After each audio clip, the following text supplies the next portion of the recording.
Okay, morning everyone. If you were at our last session, I hope you had time just to grab a quick cup of coffee before this one. Welcome to what is the last of our technical sessions this year's conference. And we finished by discussing something that is absolutely fundamental to the success of MaaS, and that is connectivity. And of course, when discussing connectivity, we need to also consider the underlying infrastructure that will help us to deliver that and to deliver it as in a ubiquitous way or as close to that as we can. Just before I pass you on to our session chair, I just wanted to encourage you to engage with the session through the chat and Q&A functionality.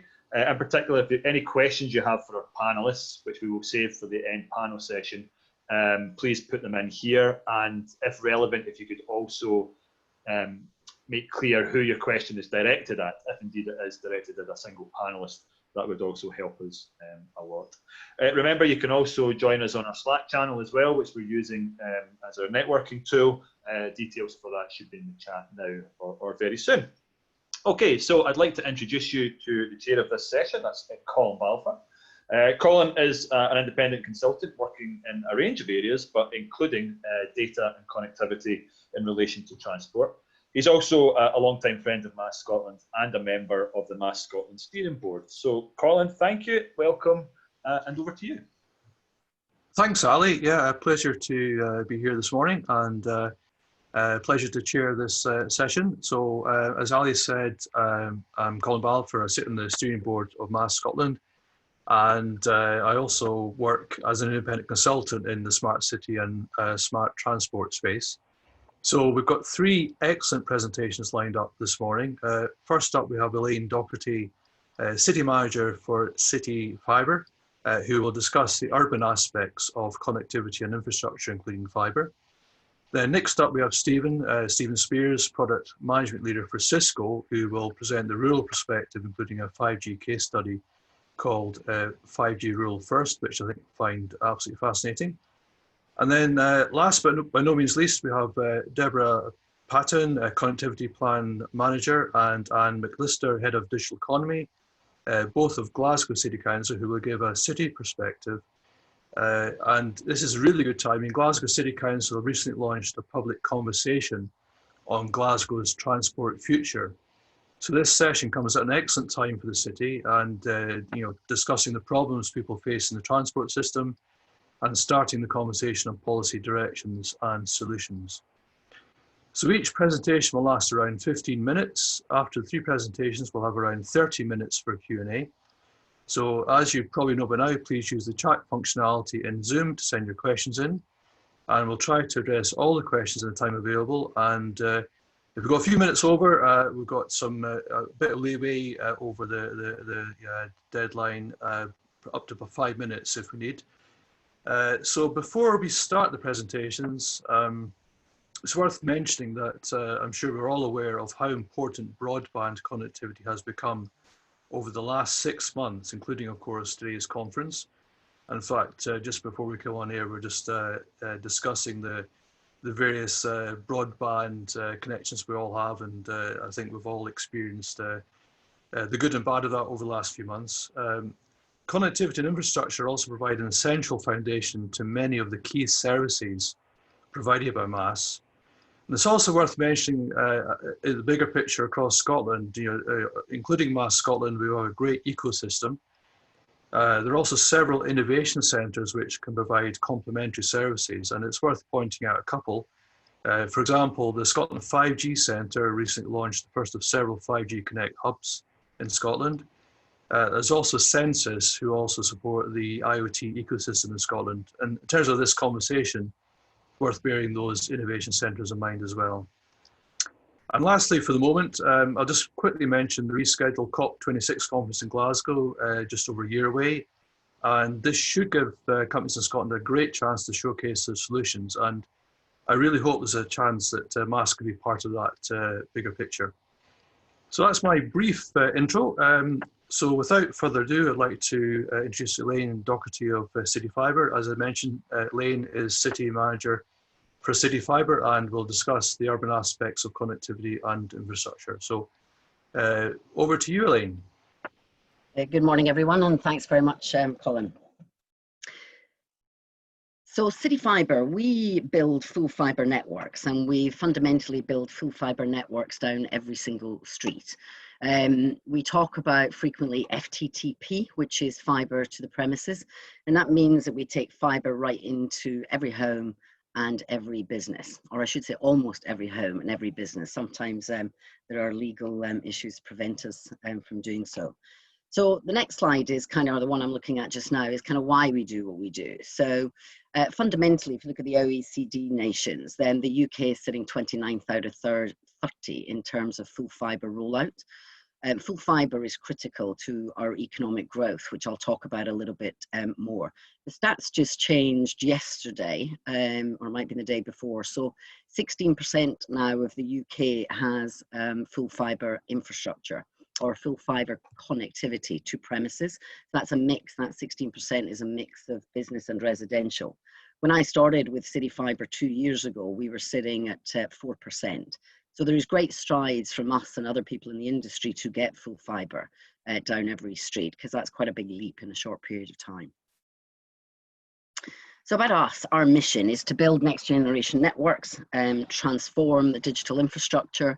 I think we certainly have played a part in that growth of full fibre over the last few years and rolling out in the UK, and to spark innovation.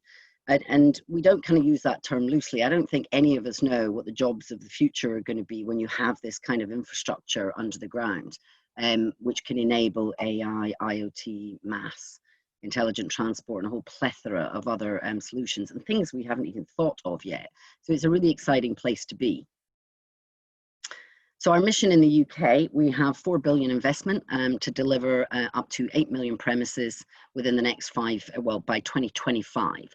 So this is our mission kind of coming to life. So it's not just talking about transforming and innovating. We've kind of put our money where our mouth is, and our spending infrastructure and building networks is not inexpensive.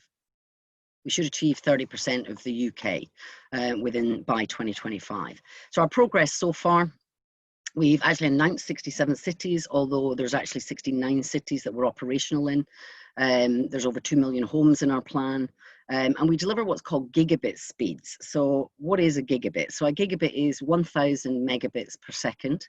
And that's what's called a symmetrical service, which is the same on the upload and the download. And that's kind of really important. Most of us today have an average, unless we pay a bit more, or indeed we're a business, we have about 30 megabits per second on the download, and on a good day, maybe 15 on the upload. But our behavior has changed. So A, we need more bandwidth, and B, we need symmetrical service to consume. Not just today, it's often about high definition television, but more increasingly, there'll be more and more technology that leverages our Wi-Fi and our internet in our homes, whether that's health or whether it's applications and services that make our lives more convenient.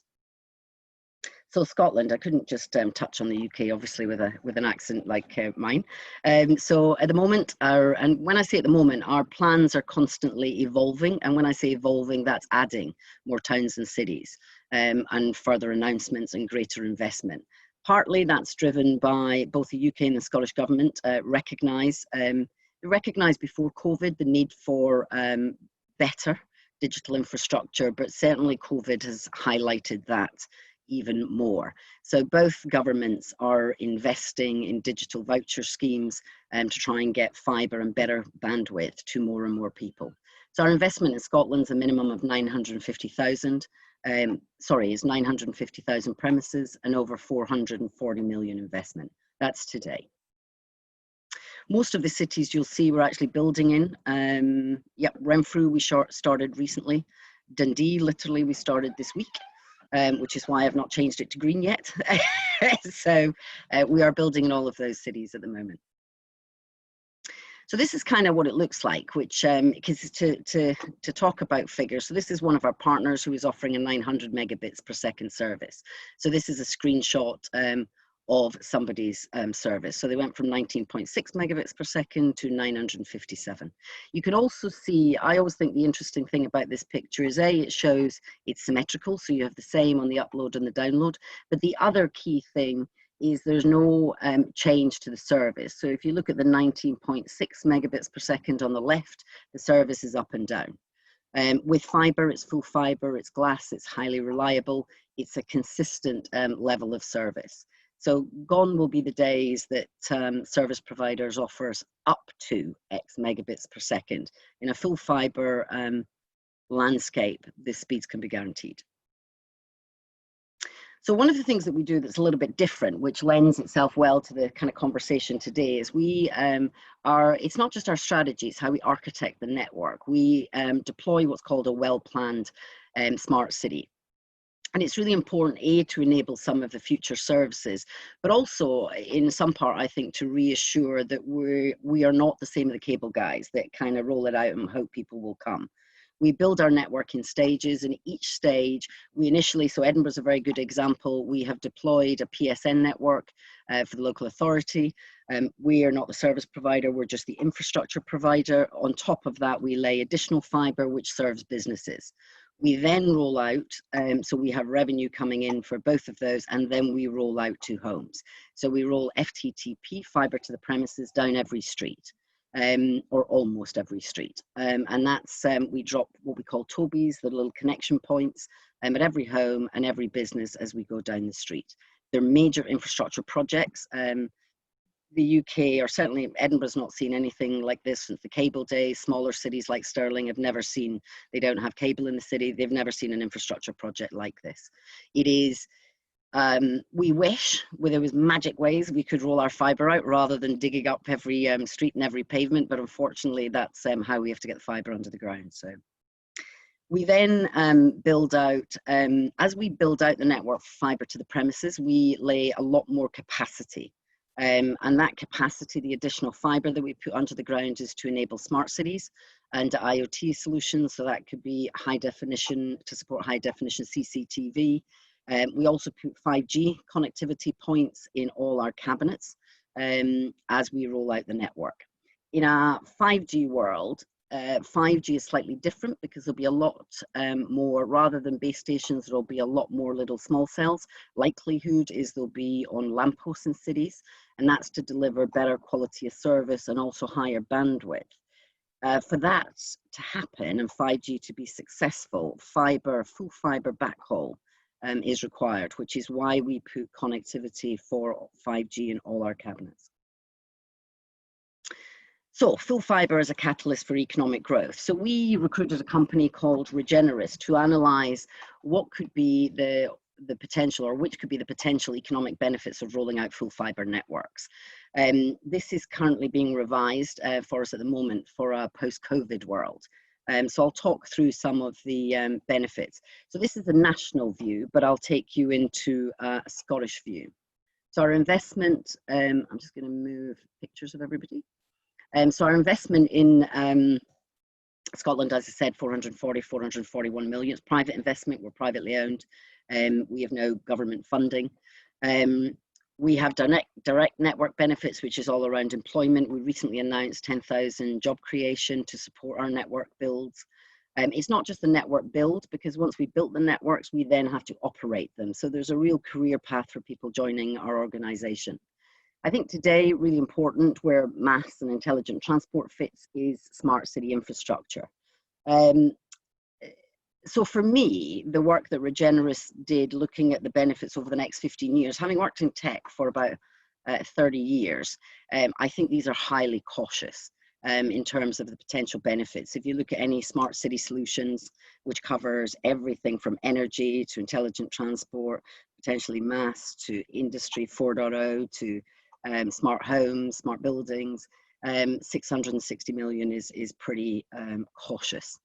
In an industry 4.0 world and IoT I think is a lot of folks think 5G and IoT are competing technologies to full fibre, but they're fundamentally not. I think in a MaaS world, people will be using, if they have an integrated transport application and a single point of payment, they are going to be using mobile phones. Mobile networks will be using full fibre as backhaul.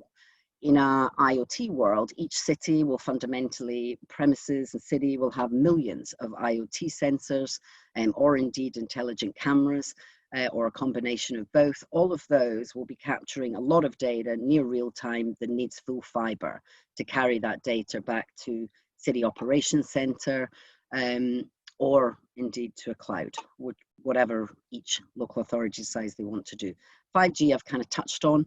Backhaul is kind of critical for 5G networks. The bandwidth that's being forecasted for mobile devices in a 5G world is up to 10 gigabits in the palm of somebody's hand on their device effectively, or for their device. There is no network underground today that can cope with that other than the full fiber networks that are being rolled out now. So I talked a little bit about smart transport, even drones, delivery robots. Again, there'll be lots of different networks, your IoT networks with LoRaWAN gateways, for example. All of those will be collecting and transmitting data. Most of that will come wirelessly, will be wireless, but then it will come down onto fiber networks because they are so reliable. So you have a lot of bandwidth with full fiber, but you also have a lot of reliability in terms of how we architect the networks and the fact that it is flash. I just made something up. It is glass rather than copper. So it isn't so prone to some of the damage and indeed weather conditions that copper can be adversely affected by. Health innovation is a truly exciting area. Certainly looking at some of the activities of NHS Scotland and indeed the Scottish Government, they're very much looking forward to fibre to the premise being rolled out because it can help shift the NHS from a curative approach to preventative.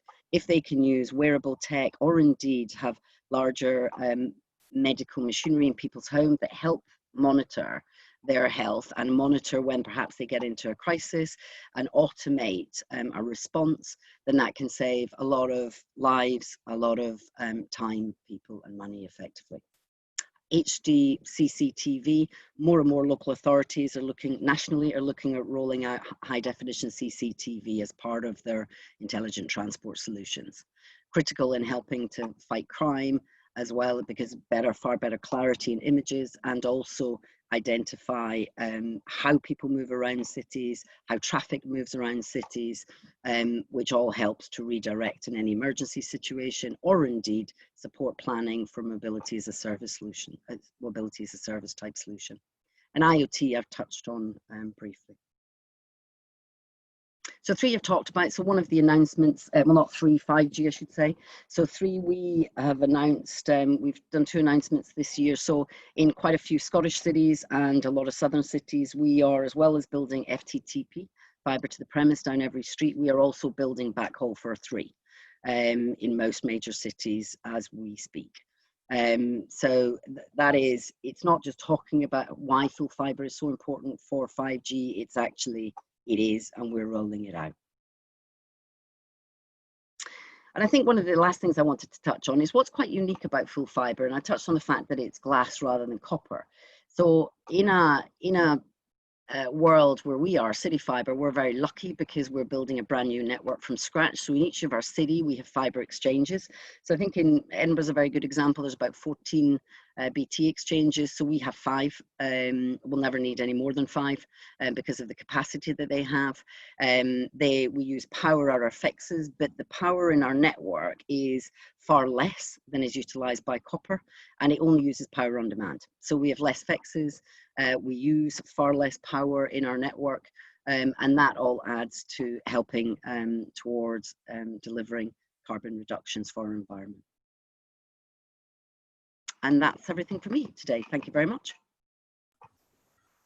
Thanks, Elaine. That was excellent. It really gives a good starting point for this session and underlines how 5G and the 5G backhaul are so important. And I think it's a really good segue into the next presentation. So we've got Stephen Spears, who's product manager leader for Cisco. Stephen will present the rural perspective now, and we'll discuss a 5G case study called 5G Rural First. So over to you, Stephen. Thanks, Colin and Elaine. Can you hear me okay? Coming through, yeah, you're fine. That's good, just double checking that. So I'm going to talk to you today about 5G and implications for transport and mobility as a service. I'm going to use our 5G Rural First project to show some of the things we've done and to highlight some of the challenges and some of the issues. And I'd like to give you a little bit of background on 5G first. And then I'll wrap up just briefly with talking about some of the challenges and the opportunities for the MaaS space. So there's a lot to cover, so apologies that some of it might just be at a reasonably high level just now, but hopefully it'll give you a flavour for what's there and what 5G means and what's important for transport and for MaaS in particular. I'm going to use this 5G Rural First project. We kicked this off about 2 years ago. It ran until from about April of 2018 to September, October of 2019. We subsequently have engaged with a government part-funded programme. None of these things are funded fully by the government. We put more money in than we get back by far. But we are doing them in collaboration again with University of Strathclyde and various other partners. So just last week, actually, we received an award in the Connected Britain Awards for the 5G Rural First project, the best 5G initiative. As Colin says, really what we're trying to do is address some of the challenges and opportunities of 5G in rural areas. But let me take a bit of a step back and I'll define what we mean by 5G. It's kind of funny. I just got into 5G about, what, 3 years ago. And I'll be honest, even when we started 5G Rural First, there was a whole lot of discussion amongst people in the industry and academics and people who were much more expert than me about what really is 5G. Stephen, sorry to interrupt you just briefly. We're not actually seeing your slides. You might want to just confirm you're sharing your screen there. Sorry. Yeah. Sorry. Did I thought I shared the slides. Sorry about that. Sorry. Oh, I'm glad you noticed that. Oh, I clicked the button, but I never pressed the share button. Sorry. Okay, cool. That's great. Thank you. Great. Right, so I'll just kind of quick refresh about what we're going to cover: the 5G background, the rural use cases, and some of the implications for MaaS. Okay, and I was just starting to talk to this slide about what is 5G, and as I said, there was a lot of debate about what does 5G really mean. So 5G is one or more of 3 properties of the network. It's either extreme mobile broadband, enhanced mobile broadband, which is really much faster speeds. And one of the things Elaine talked about earlier was the notion of the uplink and the downlink. Well, in mobile networks, it's a bit like DSL networks. There tends to be a lot more speed on the downlink, in other words, coming towards you, than going up the way, unlike the fibre case that Elaine outlined. So your uplink is a bit slower. So the EMBB really does drive up that speed. Now, I'm going to be a bit controversial here and say there are cases where 5G speeds are needed, but in many cases 4G speeds are very high, and some EE deployments across the UK are hitting 400, 450 megabits a second downstream. So what's the big deal about speed? Well, I'll give you one example where the 5G speeds really does make a difference. Then the other area is massive machine communications. There are limitations in current networks about the number of things that can be connected. So 5G has been designed to have much greater device density, and that's really important for transport solutions and mobility as a service, where you might have many, many more sensors connected to the network to gather information to help MaaS use cases, for example. And then finally, and arguably one for transport where more work has been done, is in the area of low latency use cases. In other words, the network responding much faster than it would do with a 4G or other types of network. And that's really important for a range of use cases, in particular in transport. If you just did a bit of research to back up this presentation, but actually they've invested much more than most other sectors in the investigation of low latency use cases. mainly for safety. And we'll talk about that in the context of autonomous vehicles and so on. In fact, the tractor scenario that I'll talk about has also some serious implications from a safety perspective. So that's kind of what 5G is and what makes it different from 4G. But the challenge in many cases is and certainly to get the MaaS coverage we're going to need across the country. We don't have great coverage in Scotland in particular. I think we've got like 40% coverage from all 3 operators or thereabouts.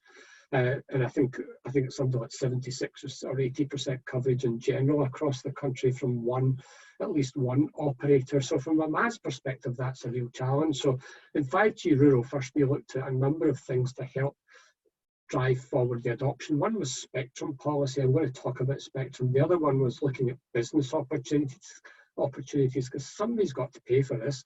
So let's make it attractive and valuable that people will want to pay for it. Another one was to drive down the cost of deployment, and that comes from a number of areas: equipment, automation, and going back again to spectrum. So what is spectrum? And I think it's really important that we have a wee bit of background in spectrum. So I'm sure many of you will have done in your past lives at school. You might have done some physics.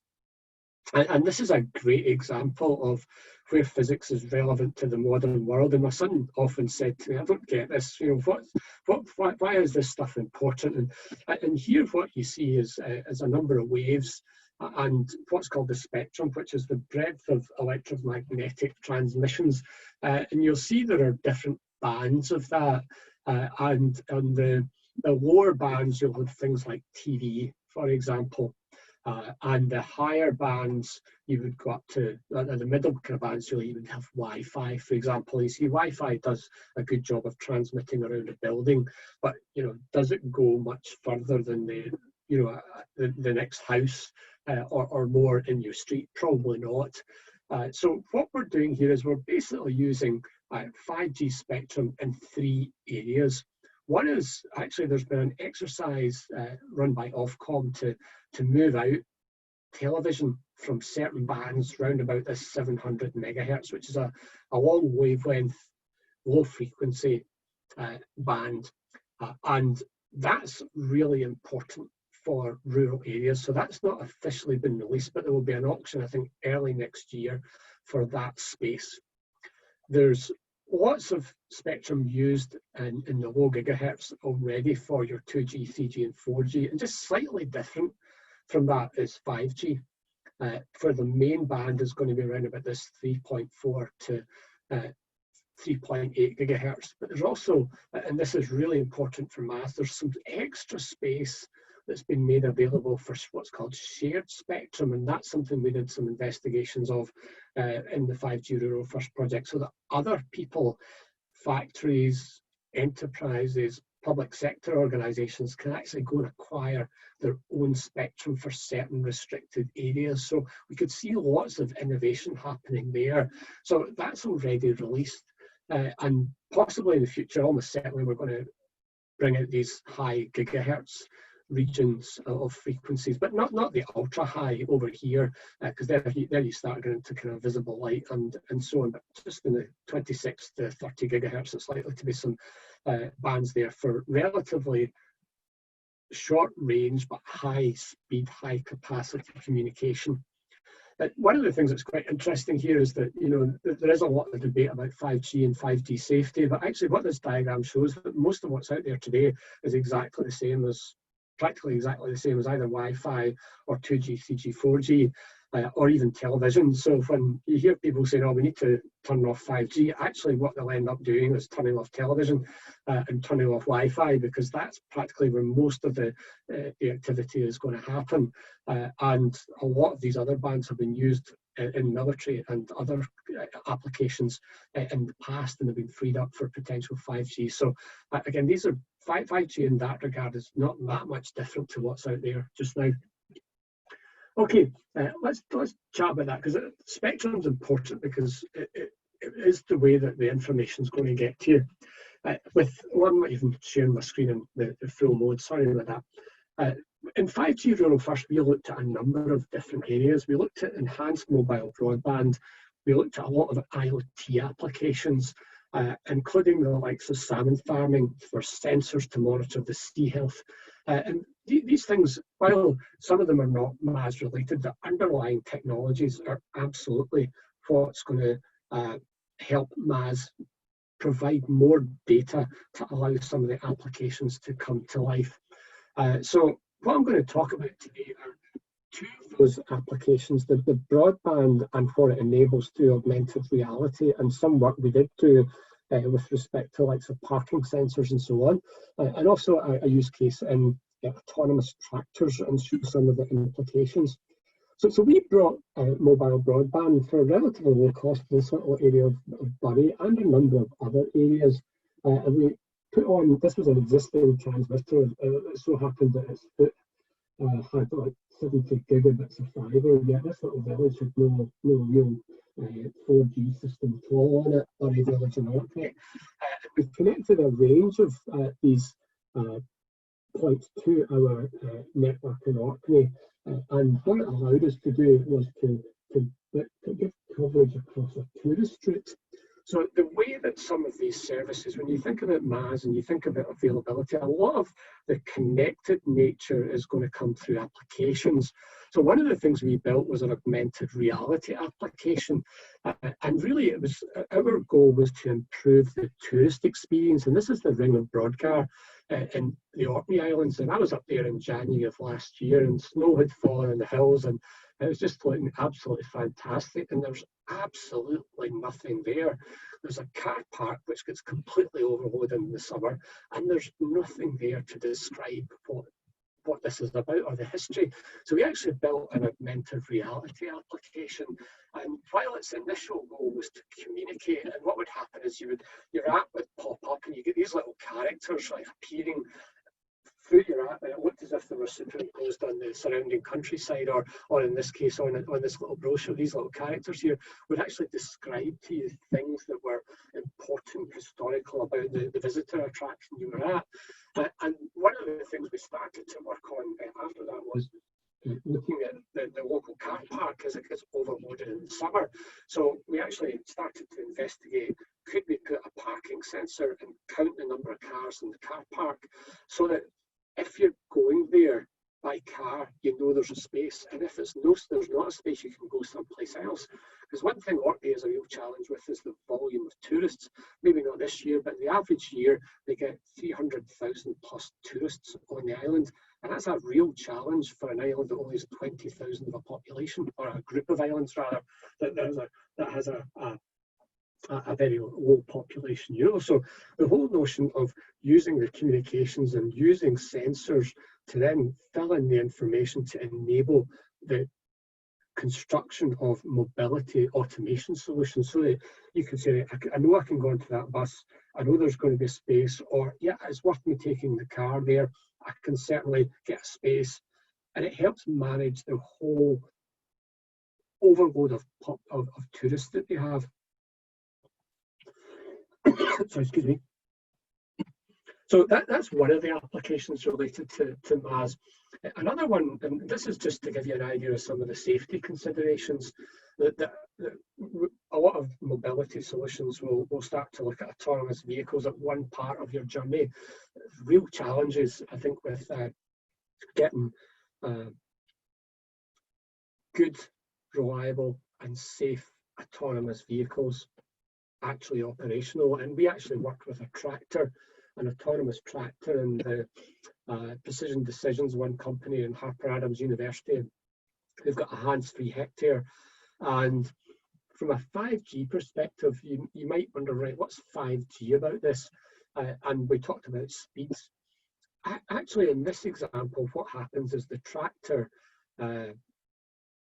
takes signals from a drone, and the drone has scanned the field and looking for example, for areas where the nitrogen level is low. So that's where you could put fertilizer, so that you don't overload the area with chemical fertilizers. You just put fertilizer where it's needed, which is good for the environment. The drone will tell you where those areas of the field are, and you direct the tractor with your cellular signal, your 5G signal, you direct it to tell it where to go. Now, that doesn't need 5G to do that, but what it does need 5G for is, and this is again is a slightly different way of thinking, it's actually the upload of the video that takes lots of the bandwidth.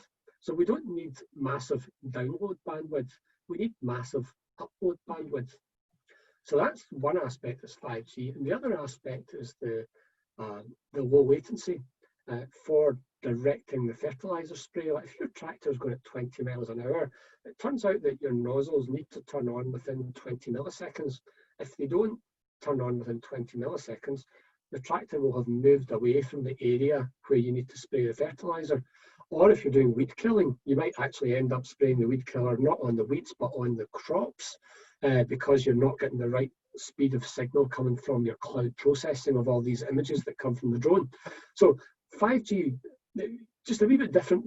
Again, this is the low latency and the upload speed that makes it 5G, and not what most people think about, which is the download speed and the high speed. So these are some of the things you've got to think about for autonomous vehicles. In this example, as I said, was a tractor and a fertilizer or a weed killer application. So conscious of the time, I'll just wrap up here and talk a little bit about some of the other work that we've been doing. For example, in London, we have got a project called the Smart Mobility Living Lab, and it's really looking at the autonomous vehicle infrastructure required. And down in London, we've built out a few streets with lots of cameras and roadside sensors. So one of the challenges we're going to have is how do we get these roadside sensors?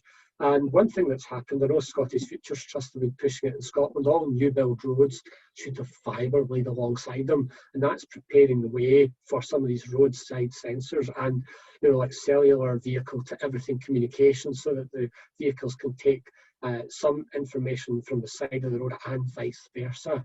And there's also been a lot of work being going on vulnerable user groups and protecting pedestrians, so that cars can recognise pedestrians, they can recognise when they're coming up to, for example, a road crossing, and so on. And this kind of infrastructure will give you the data required to have those kind of applications on the car. The area of this area, when you can build out a city, is great, but once you get into the rural areas, it does get a little bit of a challenge. But what we shouldn't forget, although I've talked about 5G here, we shouldn't forget that 4G in many cases will enable a lot of the data requirements for these applications. Maybe not the safety use cases, but certainly the data. And with 5G Rural First, we proved for sure that there are lots of sensors out there where you can get that will give you a lot of the availability data that don't necessarily need 5G, for example, parking sensors that can play into different MaaS use cases and so on. And really one thing that I picked up on the 5G Rural First project is actually in some cases you don't need 5G everywhere, you just need it where you need it. So it's maybe we just need it next to some of the roads and some of the built up areas to enable some of the safety use cases versus trying to get it across the full country, which for us will be a challenge in the short term. And I think we'll be looking forward to some of the fibre build-outs as well, because the fibre build-out is one of the things that's going to constrain us in 5G in the UK. And unfortunately, I've seen research that shows the UK is lagging behind for some of the 5G rollouts. The actual fibre is going to impact the fibre availability is going to impact that as well. And that's good to see why, you know, companies like City Fibre are rolling it out for us, because we're going to need lots of fibre to enable the 5G rollout as well. So that's a bit of a crash course in 5G and some of the rural connectivity and some of the use cases where there are MaaS examples, and a little bit of a word on how we see this going out into wide area networks with sensors and vehicles all connected onto the cellular network. So thanks for giving me the chance to speak, and hopefully that wasn't too fast going through all that. Colin, back to you. Excellent, thank you, Stephen. That was great. That really good overview, and I think you've highlighted, you know, where 5G can definitely help. But also, it's interesting that 4G is good enough in many cases, and you know, tying back to Elaine's presentation as well, that, you know, how fibre is crucial in this rollout. So I think, you know, that's a great overview you've given us there, and yeah, thanks for that. So just moving on then to our last presentation of this session, we have Deborah Patent, Connectivity Plan Manager, and Anne McLister, Head of Digital Economy, both of Glasgow City Council. So we're coming back to the city perspective, and Deborah and Anne will also, I'm sure, during this discussion, discuss the public conversation on Glasgow's transport future. So over to you, Deborah and Anne. Hi there, Colin. Can everyone hear me okay? No? Coming through, great. Excellent. So thank you very much for asking us to speak today. My name is Deborah Payton and I'm Connectivity Plan Manager for Glasgow City Council. So essentially my job is to prepare a new Glasgow transport strategy for the city. I guess this session is more of a kind of a policy strategy spin on the term connectivity, a little bit of overlap with this morning's session, but hopefully you'll find it interesting. My colleague Anne McLister, she's Head of Digital Economy at Glasgow City Council, and she'll be adding some insight into the issues around maximising connectivity later in the presentation. So today, just a little bit talk about the potential role of mobility as a service in Glasgow, but more really within the policy context and within the context of our public conversation, which is what we're launched at the moment. Then Anne's going to touch on maximising connectivity, and at the end, we'll talk a little bit about challenges and opportunities. So in terms of our public conversation, it is a bit of a plug, this slide. Head to that website and you'll see everything that's going on at the moment. It's a 6-week conversation on the future of transport in Glasgow. But I think it's a little bit more than a plug because it's actually quite relevant context to the subject of mobility as a service. We're trying to prepare 3 new transport plans in Glasgow. The one that I'm responsible for, the Glasgow Transport Strategy, and then also an updated city centre transformation / transport strategy, and then finally a brand new livable neighbourhoods plan for the city. So this really sets the context for what we're trying to achieve in Glasgow with transport policy and investment. And it's perhaps the first time in a long time in Glasgow that we've had a citywide conversation about transport with citizens and businesses, stakeholders everywhere. Clearly there was the Connectivity Commission, lots of good work in that. There has been ongoing consultation through the regional transport strategy and a big public survey on that. Lots of consultation on our city development plan and on individual master plans, development frameworks and projects. But really this is the chance for us to look at everything around transport as part of a holistic system, and primarily in relation to desired goals and outcomes. So head to the website, share with your networks, take part, that would be great. So in terms of what we've presented to people, and again, just bear in mind this is set in the context, I guess, for mobility as a service, as a solution amongst lots of other solutions. Here are the 4 strategy outcomes that we've drafted and we're now testing through our public engagement. You can see there's transport contributes to successful and just transition to a carbon neutral, clean, sustainable city. Glasgow has a carbon neutral goal for 2030. We have transport has a positive role in tackling poverty, improving health and reducing inequalities. Transport responds and contributes to continued and inclusive economic success and a dynamic world-class city. And then finally, places are created where we can all thrive, regardless of mobility, income, livable neighbourhoods and inclusive city centre. So they really articulate where we want to be in 10 years' time in our transport decision making. They've been developed through a lot of consideration of evidence for the problems and issues and opportunities. So it's very much an evidence-based approach, and we're now testing that with the public and stakeholders. So what are the problems? And again, I think this is relevant to MaaS because really any solution should respond directly to the evidence-based problems that we've identified. So this is really just a snapshot of some of the problems that we've identified so far in our work in this stage that we've reached in our transport strategy development. And we're now testing this with the public. So you can see there we have rising traffic and congestion, bus use is declining, but that is a wider issue than just in Glasgow and the city region. That's a UK-wide issue. Reliability issues with buses, less people walk in Glasgow for journeys than comparable urban areas elsewhere, and people have a continued desire for better quality and safer places to walk. We have a rising number of vans and light goods vehicles in the network, essential obviously for moving around goods, but there is an emissions related issue for that as well. And again, we're not alone in that challenge. one of the biggest problems, I guess, that maybe sets Glasgow apart from other areas, although I know other cities in the UK have this: poverty and unequal access to transport, and lots of spatial inequalities in terms of access to opportunities. David MacArthur was talking to you all yesterday at the University of Glasgow Urban Big Data Centre. They've done some really great public transport accessibility analysis that shows the nature of that unequal access to opportunities in the city by area and by characteristics. We have a high cost of transport, particularly in relation to public transport and buses. People have mentioned that a lot. Physical and mental barriers created by our infrastructure. Another issue which is very relevant to MaaS is the complicated governance of transport in the city and the city region. And again, not alone in having the sort of privatised bus network that we have in the UK, but that does make things complicated. We have the many different ways to travel are not necessarily smart and integrated, and that is something that we've heard through consultation a lot, and that includes ticketing. Transport's role in climate change, particularly cars, private cars, are a really big part of that. But we also have to bear in mind that a big issue in Glasgow is that a large proportion of the population in the city do not have access to a car, over 40%, and that actually rises to over 70% for people in social sector housing. Poor air quality and health problems from vehicle emissions, health inequalities, and again, unequal participation in active ways to travel, like walking and cycling, with correlations with multiple deprivation. Mobility difficulties and the resulting unequal access to transport that causes. Safety concerns over cycling on roads and lack of a complete cycling network.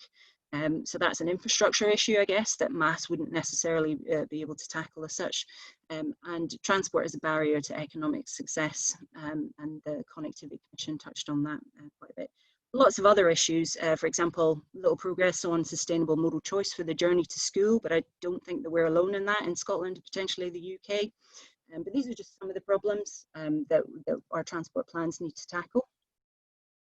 And then in terms of the opportunities that we can build on, so the sustainable travel hierarchy, obviously that has been around in Scottish planning policy for a long time, but it's really useful to have it now enshrined in Transport Scotland's national transport strategy. So it puts walking and wheeling and cycling very firmly at the top there, public transport. We also have the Connectivity Commission clearly did a body of great work that we're responding to. We have our carbon neutral target. It's very useful actually to have a target when you're developing a strategy, because it gives you something really to work towards. We have lots of good projects that are already there. Our low emission zone that's already showing some benefits and outcomes from that. And then clearly other projects like Next Bike, which has been a success. And we have lots of new opportunities from the Transport Scotland Act 2019, particularly in relation to buses. And sorry, I can't see the edge of that slide there with the screen. Yes, and we also have a high proportion of people in Glasgow already travelling by public transport. And I think that, again, in relation to the fact I mentioned there about the proportion of people without access to a car, we have to bear in mind that we have quite a good baseline in Glasgow in terms of percentage of people who use rail and bus, and it is also a relatively dense and compact city. Key drivers of change. So this is one big thing that we're pondering a lot at the moment, as I know many in the transport planning industry and policy side of things are. How will travel demand change in the future? And again, I think this is really important for everyone in this space of mobility as a service to consider. We knew that travel demand has been changing over the last decade or so anyway. We are traveling less generally. And COVID-19 has really put a different slant on that and potentially accelerated lots of trends that we were already seeing in terms of travel demand. So it's a really big question, and it can't be ignored, and we're trying to build that in to the development of our transport strategy through a little bit of light touch scenario planning. But these are just some of the key drivers of change in the future. You know, more remote working, reducing the need to commute. I actually wrote that bit before COVID-19, but that is, you know, the impact of that now is really significant. And will we ever go back to how those peak commuting journeys were? Probably not. And what does that mean for transport provision? We have change in attitudes with the current generation coming forward. We have things like our carbon neutrality targets, maybe starting to raise the profile of some of those issues, more automation, a changing world of work, which will potentially transform when and how and why people need to travel. Online shopping, again, all of these things that have been accelerated by COVID-19, but arguably trends that were starting beforehand. I heard a mention this morning about healthcare, telehealthcare, e-healthcare. These, again, are trends that have been identified pre-COVID-19, but we've seen a big jolt to that system with remote appointments still being the default position for some GP services.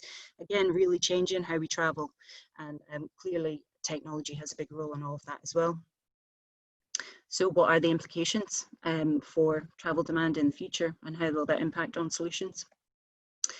So our public conversation is starting to broach all these things, and just a final bit in terms of that, these are, we've put some, started to think about some policy focus areas, some directions that we propose to go in, but we would like to test that now with the public and stakeholders, the ones that are of most relevance to mobility as a service.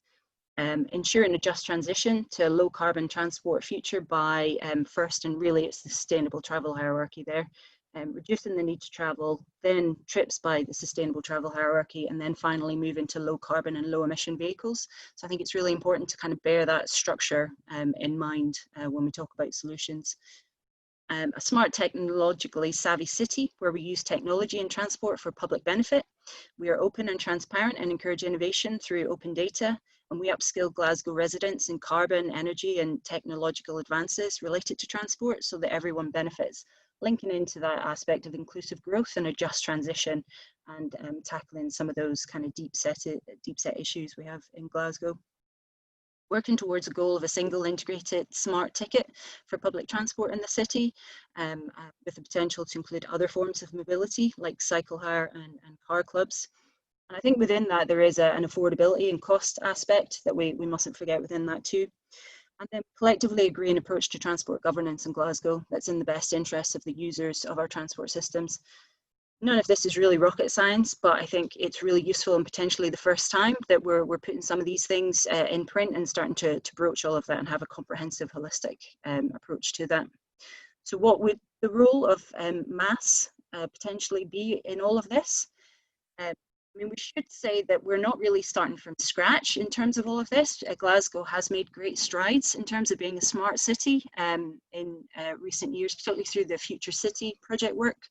That started, I think, way back 2013 onwards.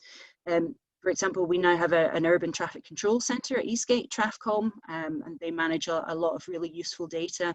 And we have intelligent street lighting, we have the bias bus information and signalling system, which gives buses priority at signals.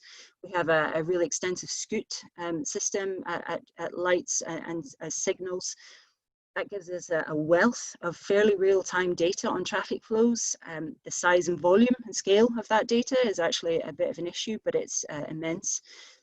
We have high-definition CCTV as well, and I noticed the University of Glasgow were talking about some of their work that they've been doing recently using CCTV to monitor pedestrian activity and do counts.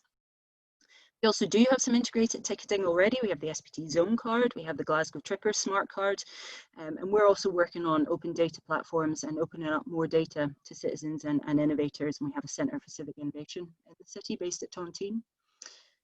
So in terms of MaaS, I think you know, some of the issues around that, it really needs to make sustainable travel choices easier and less effort, seamless. Lots of these things have been touched on already in the presentations in this conference. Could MaaS be a bridge across the various topics of technology, smart city, open data, upskilling, and ultimately working towards modal shift? Again, modal shift from the private car, I think, is a solid core goal to remember here, and the co-benefits from that. I think there's also an issue in MaaS solutions potentially increasing the market for sustainable travel services and making them maybe more financially viable, and ideally driving down the cost of those services as a result, because as we have already highlighted, the cost of public transport is a big issue for many people in Glasgow and the surrounding region. tackling unequal access to transport in Glasgow as well, and recognising those without access to a car, and making sure that people don't have to try to purchase a car, and particularly second-hand older cars. And also opening up wider opportunities by forcing potentially more interoperability and common and open standards. And I know Hayden was on yesterday talking about open standards. So I'm going to hand over to Anne just to talk a little bit about maximising connectivity.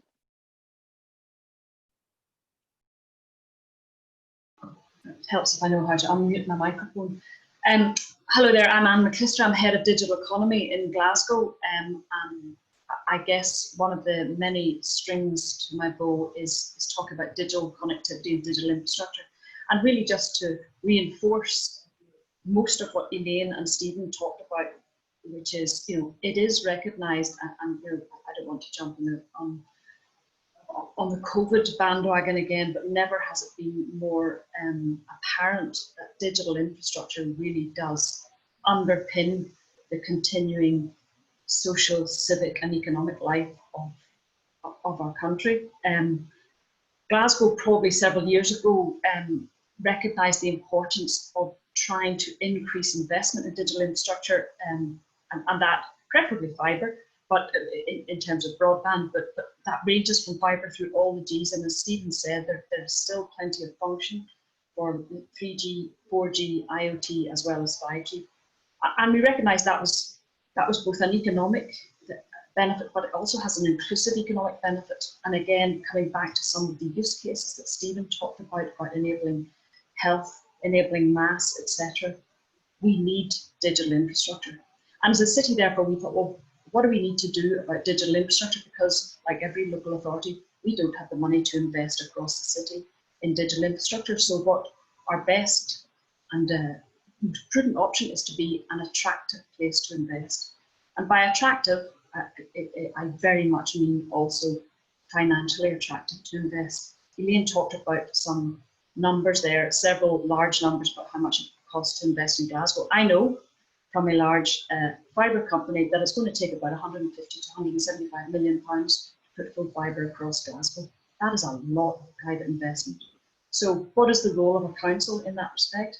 Is to try and help make that an efficient use of money by lowering the barriers to working within a city and rolling out within a city. Whether you're rolling out fixed connectivity like fibre and some of the broadband technologies, or mobile connectivity like 4G, 5G, and those are not mutually exclusive. Clearly, there's a very strong relationship between fibre, for example, and 5G, and we are one of those cities where 3 is rolling out the backhaul. And we're also one of the cities, I think Elaine had us down in the 40s there as one of the cities being invested in, and Greg Mesh announced last year, he's the chief executive of City Fibre, that he would be investing in pro-fibre across Glasgow. So to come back to what we've done and the diagram, we actually very proactively set up a project within Glasgow City Council to say, what can we do? I won't go through all the detail of the slide, but we basically decided we'd take a number of tacks, and it is essentially what the UK government called the barrier busting approach. But as we have established a shopfront or a single method of entry into the council to deal with the telecom sector in all its guises, whether you're an investor, you're a service company, you're a mobile company, broadband company, or you're the civils company working with one of those organisations to put digital infrastructure into Glasgow. And that is because there are a number of departments affected by digital infrastructure. Roads, you need to close roads, you need to dig up roads. If you want access to our buildings, if you want to use our assets, you need to talk to our legal department, property department. So that there are a number of departments, and I think that a number of these service organisations have found it difficult to try and get a coherent route into local authorities and public sector organisations. So we have set that up as a telecoms unit. Also, and again, just echoing some of what Elaine and Stephen talked about, our assets are of interest. We have street furniture, we have 72,000 street lights, we have cameras, we have traffic lights. All of these assets are of interest for the continuing rollout of particularly mobile technology, and some of the aspects that Elaine and Stephen talked about where we'll need more infrastructure on closer together at street level around the big masts and top of buildings. So again, what we've done is we have identified and catalogued all the relevant assets that we think are of interest to the industry, and we'll continue to take feedback on that and hopefully grow that. That will also be published through our website, which hopefully will go live in the next 2 weeks. Probably more importantly, and underpinning all of that, is to streamline all our processes. So I had a wry smile on when Elaine talked about getting access to private land and wayleaves. Wayleaves are an issue for a lot of these mobile companies. They have to go to several different organisations to get wayleaves. What we're trying to do is streamline that, have standard documentation, have single wayleaves where we can, i.e. you don't, if you want to get into 10 properties and they're associated with, for example, Glasgow City Council, can give you a single wayleave rather than doing it 10 times, because not only is that a cost to the investor, it's a huge burden on the council. So it's again trying to streamline processes. We're also working very much with Scottish Futures Trust to come up with standard pricing and a level of transparency around pricing for the use of our assets and the access to our assets, very heavily controlled by what's called the Electronic Communications Code. So that gives us a sort of baseline on how we set our prices.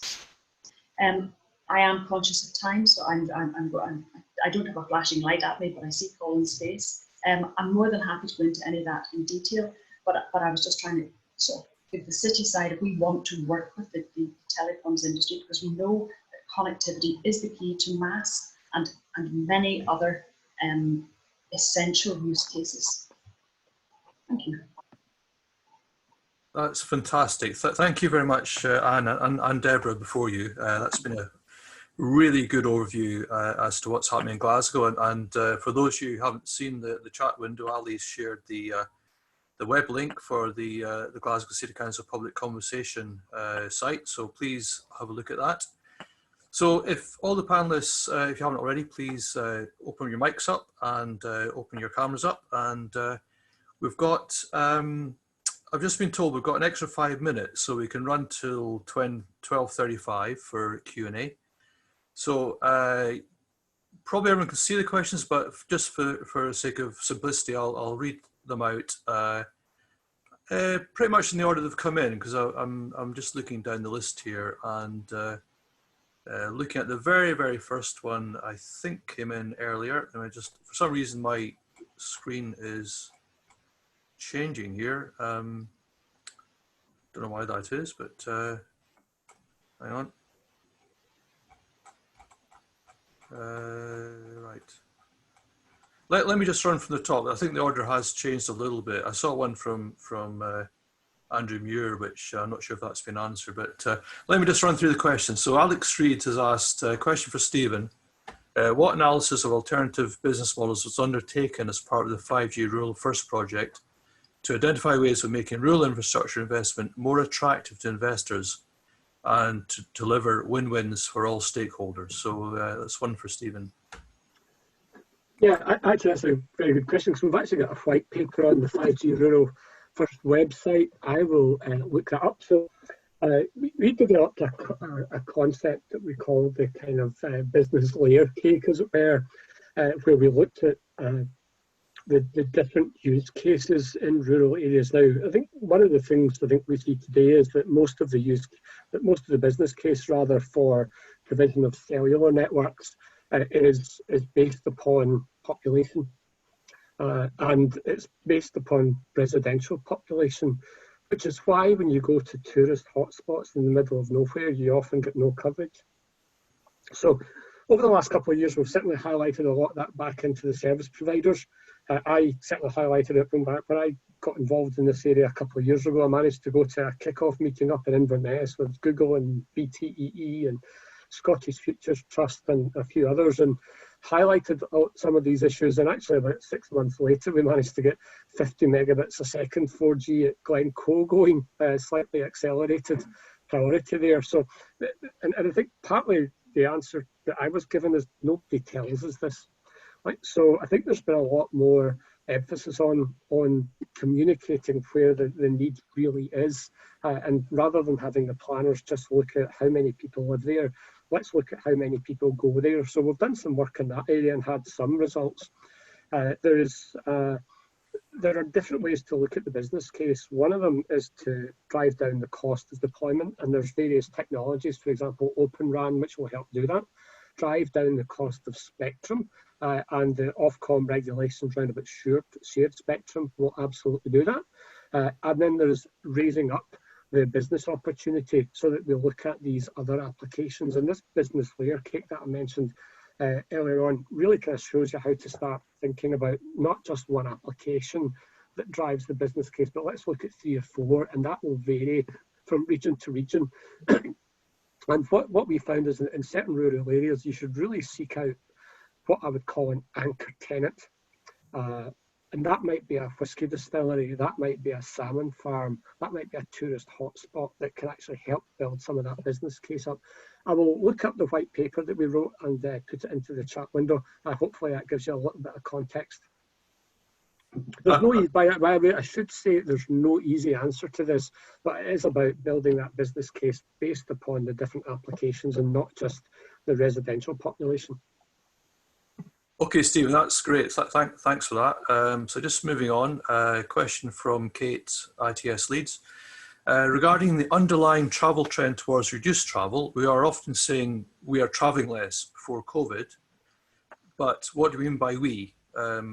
Kate would be interested in knowing more about the distribution of the reduced demand and what the demographics of that are. For example, the highest emitters, most frequent train and plane users, are disproportionately higher income.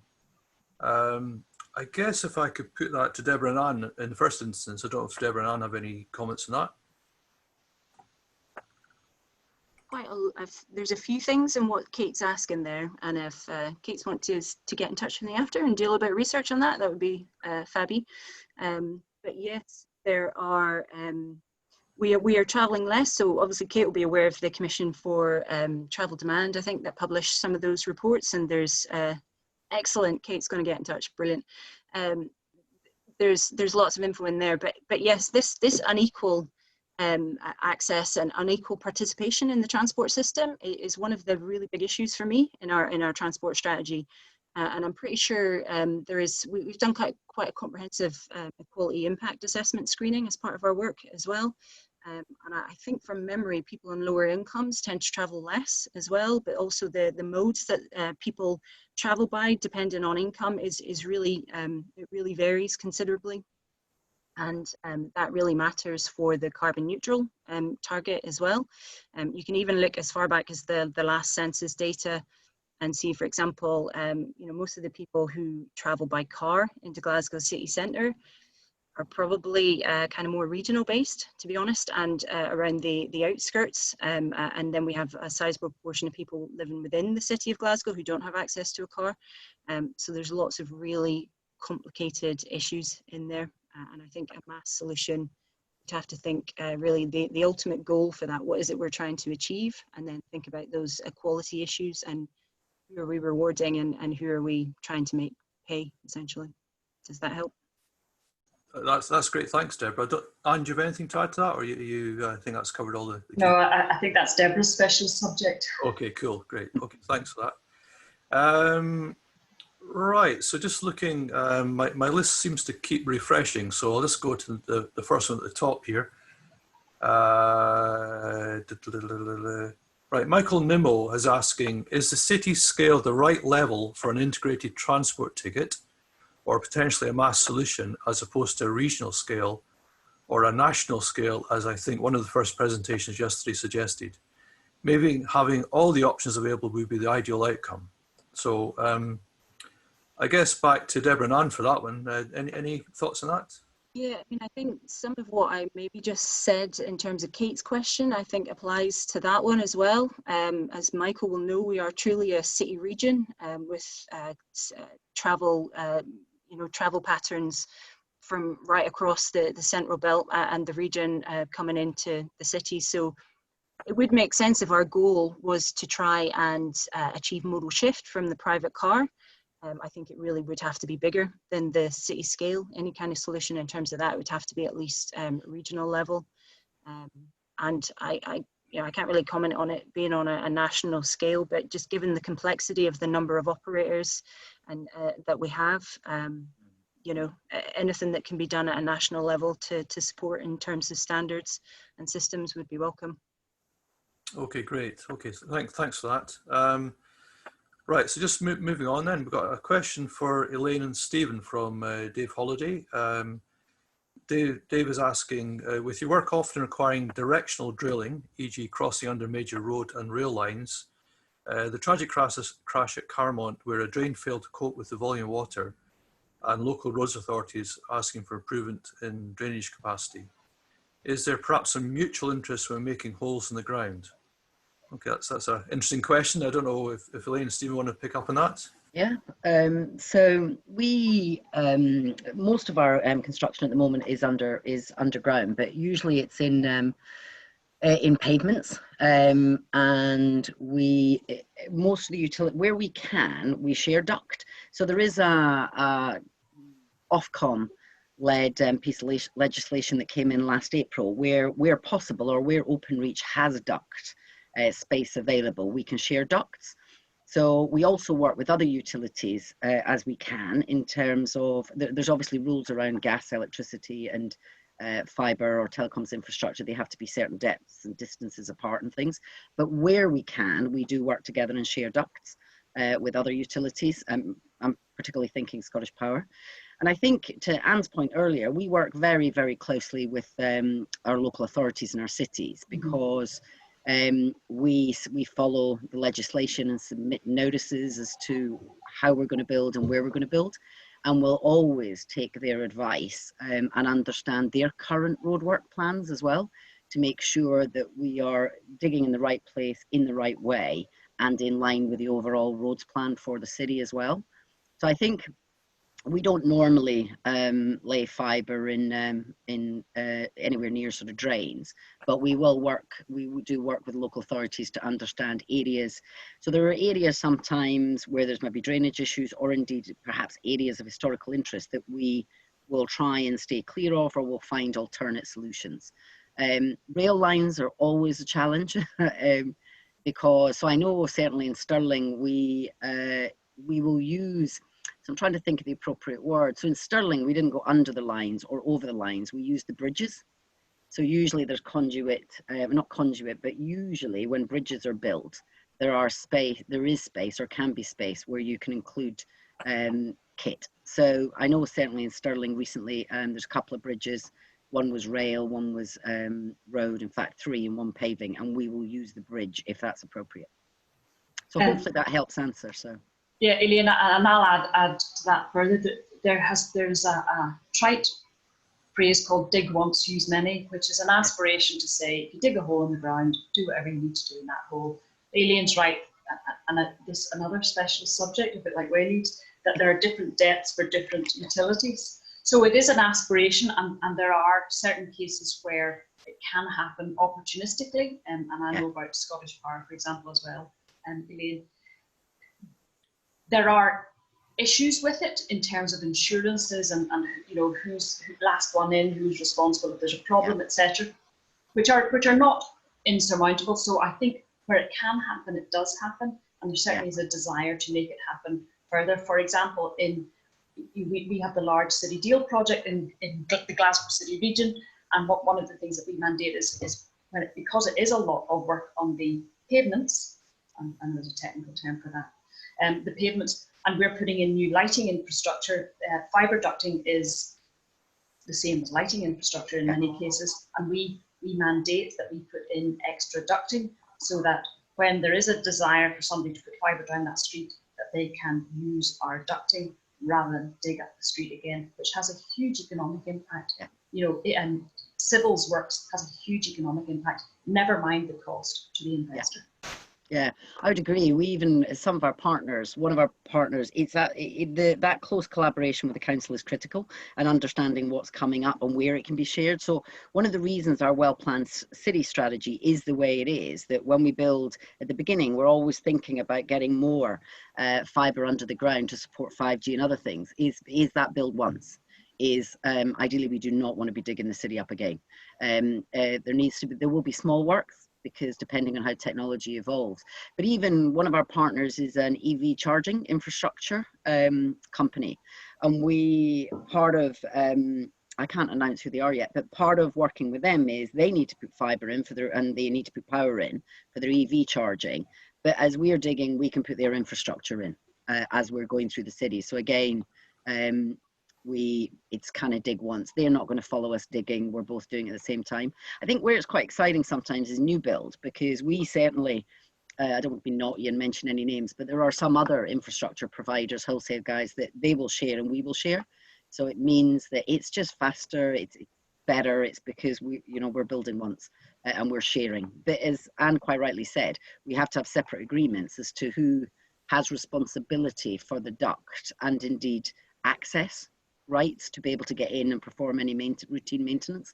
So we would all love, I'm sure the old industry would love to just dig once and all share the same, but unfortunately we can't. So we have to follow the law and the regulations as well. So. Okay, excellent. Thanks for that answer. In fact, I've got a follow-on question for Anne here from Alex Reid. Alex is asking, are Glasgow City Council engaged with Scottish Futures Trust on the development of a 5G asset register for Scotland? I'm not sure what you mean by 5G assets register. We worked closely with Scottish Futures Trust on even all our barrier busting. We have an asset register of our assets which will help enable 5G. So I think the 5G asset register, you mean the work under what's called the Infralink project, which is through the Scottish 5G Centre and SFT. Yes, we are engaged with them. We have constant discussions as to whether we can use our asset register as the bones of what will become a national asset register, or whether we need to look at a more national, sort of starting again on the national asset register, and we'll find middle ground on that somewhere. So yes, we are. We work closely with SFT and the Scotland 5G Centre. Right, okay, excellent, thanks for that. Right, another question that's coming from Dave Holliday. I won't read it all out, but he's asking about getting fibre into buildings and having 5G as a service, including in rents. So it's quite a detailed question, but I don't know if anyone's got any thoughts on that particular question about how to get fibre into buildings and having 5G included as well. I don't have any thoughts on that. I'm happy to pick up. Sorry, Liam. You go. I was going to pick up the bit about flats after, but I'll let you go first, Anne. Okay, so right now there are some social housing authorities. So there are some registered landlords who, or housing authorities who either subsidise part of the cost of getting connectivity. I won't go into whether it's 5G, fibre, or whatever else right now, connectivity in social housing units, and others where they build it into the rent. So the unit, the tenant is still paying, but it's built into the rent, so it's already wrapped up. But there is a big push to try and increase connectivity into social housing units, and of course, Elaine's nodding, we would love it to be fibre. So if City Fibre want to invest in putting fibre into every social housing unit in Glasgow, we'd be delighted about that. Thanks very much. We would too. And this is where it comes down to way leads, which is, if City Fibre do it, BT do it, Hyperoptic do it, Zayo do it, GigaClear, because there are many companies who do this, would you end up with 5 sets of ugly piping up the side of a unit or whatever else? And I think Elaine can probably talk about the concept that's called overbuild. It's unlikely that you would get multiple suppliers into one unit, or that many suppliers. I guess the issue will be about when it's fibre coming in to replace probably what was an old copper link. Elaine, you're probably more au fait with some of that than I am. Yeah, so most cities, we always start in the city and then move out. So most cities that we operate in, we will secure way leaves with the local authority and the housing associations first. It's part of our own digital inclusion strategy, but we will ensure, and we fibre the buildings at our cost. So as well as kind of laying the fibre, we'll fibre the buildings at our cost. So but I don't know of any city that we're in that we have not secured the way leads. So different cities have different approaches as to whether they work with other partners or not. It depends very much on the what we agree with each local authority. But Anne's quite right, we secure a way leave. So whether it's the local authority or whether it's a housing association or indeed it's a factor who manages blocks, we secure way leaves. So the second, and that way leave effectively gives us permission. Our way leave is quite high level in the sense that our way leave is not prescriptive about how we're going to do it. It's about access to provide fibre. What the way leave then articulates is that we agree a process. So to the second part of the question, so we do designs for each building as to how, where, when we're going to fibre them, and the local authority, the housing association or their factor will agree those designs. And the reason for doing that is because if it's a lot, those organisations know the buildings a lot better than we do. They know the future plans for those buildings. So we make sure that we are fibring them in line with any other future plans. We don't know the buildings as far as any asbestos concerns are. We have to be extremely mindful of cladding. So we generally will use all different sorts of routes. So in some buildings, we've actually gone up lift shafts because with fibre you can. So we work with the organisations as to how we attach and distribute the fibre in the buildings. And I would say that there's many different solutions that we use based on what the local authority or the housing association needs or wants based on today and where they're going. The other thing we tend to do is bring additional fibre in. So if there's 100 flats, hypothetically, we'll bring additional fibre in, and that's for CCTV, IoT, or technology-enabled care solutions at a later date. So, so hopefully that helps answer the question.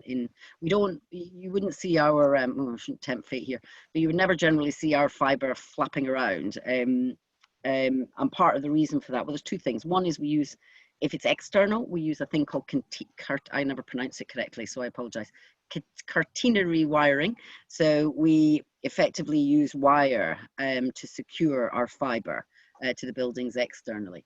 And the other thing is we're responsible for maintaining it because it's our infrastructure. So again, we work very closely. We have had situations in some social housing where residents have taken upon themselves to chop it. I don't know why. So we will either renew it or we'll find an alternate route. So because we're responsible for maintaining it. So hopefully that helps answer. So that's fantastic, Elaine. Thanks for that detailed answer there. Talking about cutting things off, I think we have reached a point where we've gone slightly over, and I think this is probably an opportune time to draw a close to this session. So I'd just like to thank all the panelists again for your contributions and your presentations. And I think we've got through most of the questions, but I'm sure we can pick up on them offline later. And with that, I shall pass back to Ali. Thank you. Thanks, Colin, for chairing that, and also to all of our panelists as well for your input, and to you guys at home as well for keeping your questions and your engagement through the chat coming through. Much appreciated. That brings to an end this technical session, and indeed all of our technical sessions for